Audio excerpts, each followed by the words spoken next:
And maybe ones that you want to meet. Oh, well, I think I've met the ones that I want to meet. I have. I was once asked, I preached a sermon, and at the end there was, applause, and I got to the door, and a beautifully attired woman said, "Oh, you must have some great ambition." And I said, "Yes, my ambition is to meet Desmond Tutu and Nelson Mandela." Her face dropped. But those are two people that I've always been excited to meet. The reason being, they looked like me. And not only did they look like me, but I knew that they had had a challenging start in life. But what was most inspirational about that is that they were not defined by that. So I saw these two people who would sing and dance. And they forgave, and they flourished, and I wanted to meet them, and I did get to meet them, so that was exciting. And I met Barack Obama. And he was just as handsome as I thought. I told him, those of you who are Episcopalians, you will know what I mean by this, but I said to him when I met him, we held hands, and I said, "You are my nunc dimittis experience." No, he was gorgeous, absolutely gorgeous. So yes, I think I've met, the ones who I really want to meet. There are some that I would definitely not wish to meet. And I must say, when I worked in Parliament, bless you, and peace be with you, sir, peace. When I was in Parliament, do you know the story of David? What David did with Uriah, sending Uriah to his death, and then taking his wife, Bathsheba, and Nathan the prophet did not get a megaphone and started blazing it all over the place. Nathan went up to him and told him the story of the man who took the one little animal that this man had, when he had so much for himself. And King David was very angry. King David said, "I want to know who did that." And Nathan quietly said to him, "You are that man." And of course David repented. In Psalm 51 you can read it, that's the penitential psalm that he was supposed to have shared. So it has always been, what does the Lord require? To do justice, to love mercy, and to walk humbly with our God. And I want to think that I live that. And so, although I would not call out in a public way a parliamentarian when I was their chaplain, it did not prevent me from getting alongside them and challenging them about policies, etc., or their behavior for that matter. Thank you. Bishop. Well said.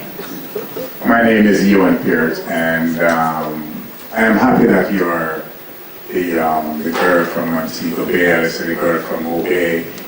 I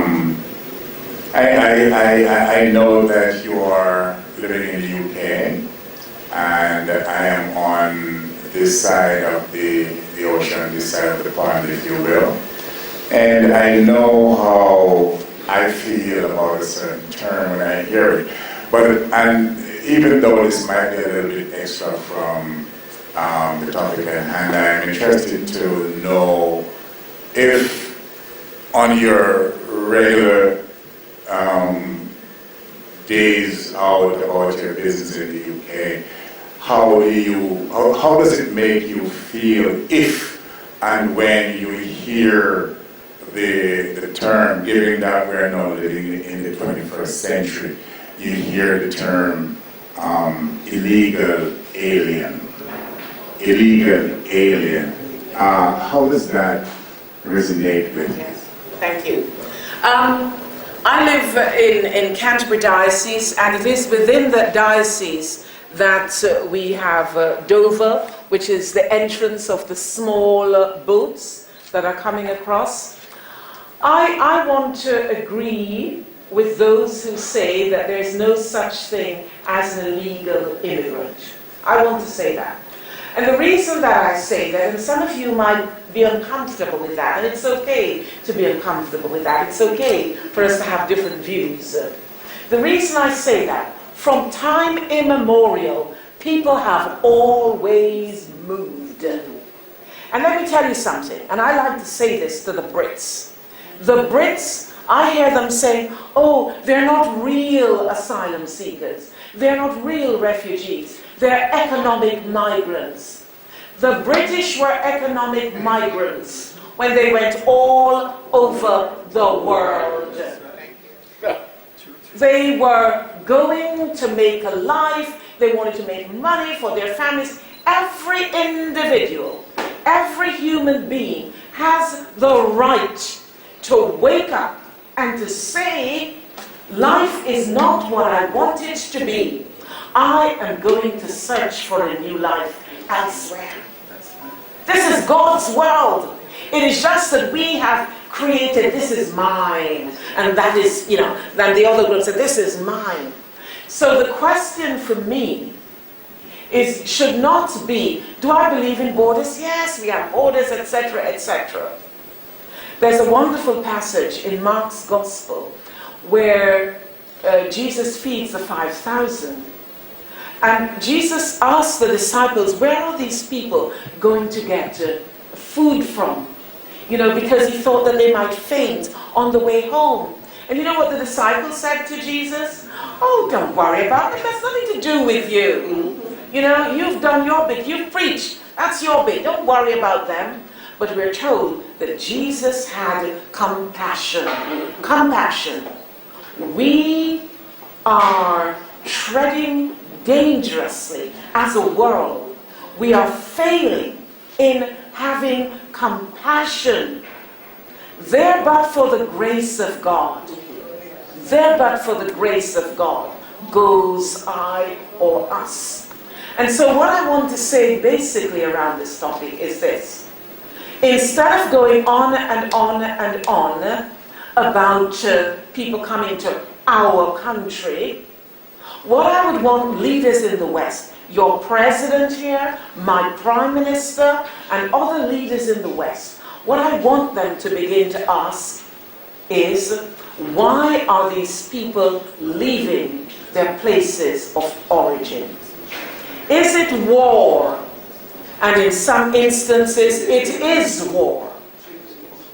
And so it means that I would like to see leaders in the West to have the kind of conversations amongst themselves as to how are we contributing to the destabilization of other countries.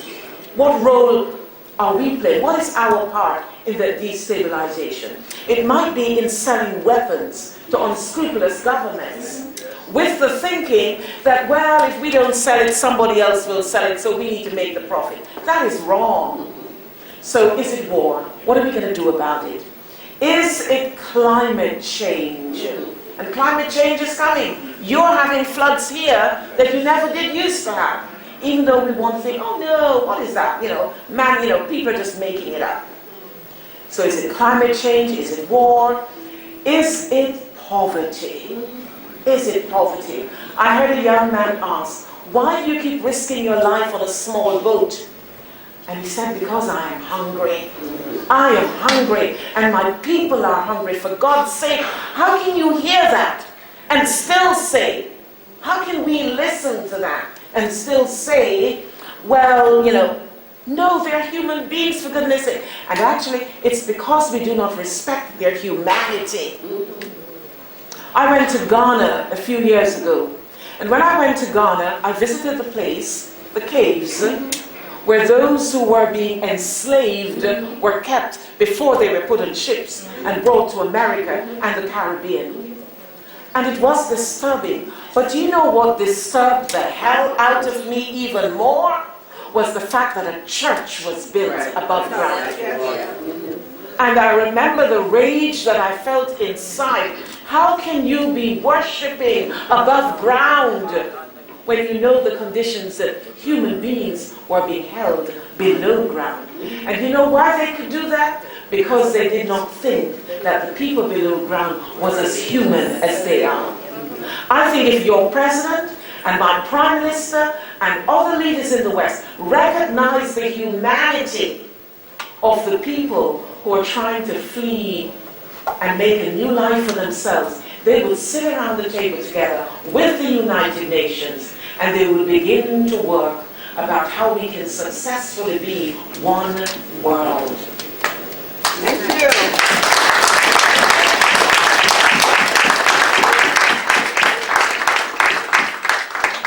We have another hand. Madam Rose, how are you? I just want to say how much I've been enamored by you over the years. And I don't know if you know or can recall, I was living in England at the time, when all this, whatever it is, was happening. And we were very angry. Quite a lot of us. Everybody that came to that reception at Patsy Robertson, we were angry. And we decided that we're going to cook for you. We all cooked. I don't know if you know that. But my question is, what are the strategies or the tactics you use to protect this, your heart, and be as forgiving as you are and move on? I see quite a few young people inside the room here, which might get something from that. So good to see you. Thank you. Thank you. Yeah. Strategies, tactics, to protect oneself. I don't, you see, my challenge and my thing is, or my fear is, that if we protect ourselves, then we will not feel for each other. So I'm not afraid to feel the pain, because that's what I try to do. I try to stand in the shoes of others. And if we try and stand in the shoes of others, it means that I listen, I watch the news, and it hurts, and I cry, I weep at the things that I see, at the things that I hear. I feel broken by it. And I think it is okay to feel broken by it, because it is that sense of brokenness that pushes me, propels me into wanting to make a change. You have a song which began here that says, if you want to see change, take a look at the man in the mirror. Take a look at the man in the mirror. When you look in the mirror, you see yourself.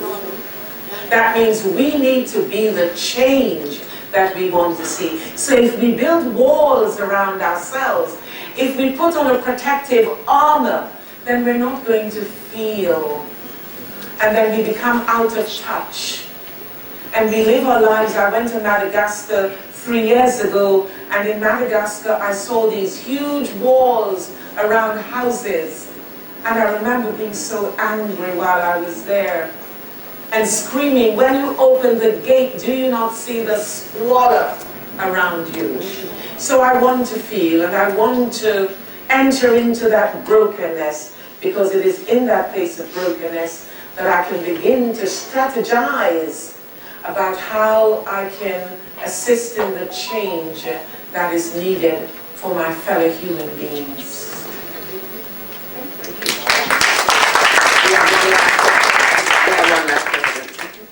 Madam Bishop, Mark Parkinson from the Jamaica Exporters Association. As you sat there and you spoke about your experiences, my daughter has just graduated from Oxford with a master's degree in fine arts. And she was the only black student in her class. She was the youngest student. She's just 21. In her final presentation, the group, they tried to relegate my daughter. One student said to her, "You're lucky we didn't put you in the toilet." Yes. There was a black professor that supervised her. And when she came to supervise my daughter, she had nothing to say, no comment about my daughter's work, But when she looked at the white students' work, she was all over it. My daughter graduated with distinction. She didn't got the first prize of £5,000 and an archive piece at Oxford, but she got second prize. And this is the second prize. She has a solo exhibition at the Pembroke Galleries, one of the most renowned galleries in Oxford. Next year, she will be supervised and she will be choreographed. She will be presented to international artists. Now she's working with, you may probably know this gentleman, Sir Frank Bowling, renowned artist, Caribbean artist in England. She's now doing her internship with him. But she has experienced some of the same things that you spoke about. People trying to diminish her. But as you said, we have to always do our best. We do not settle for mediocrity because she didn't. She came out on top. The person, I was at her presentation, final presentation, and the girl who tried to diminish her, no one attended her booth. But when they came into the room, you must see my daughter's artwork. You had to see it. So, we are diminished. People try to diminish us, but we must always do our best. I'm from Malins, your competitor in the West. We used to be in that in the 70s. I went to Malins in the 70s too. Thank you. Yes. Thank you. Congratulations. Thank you very much.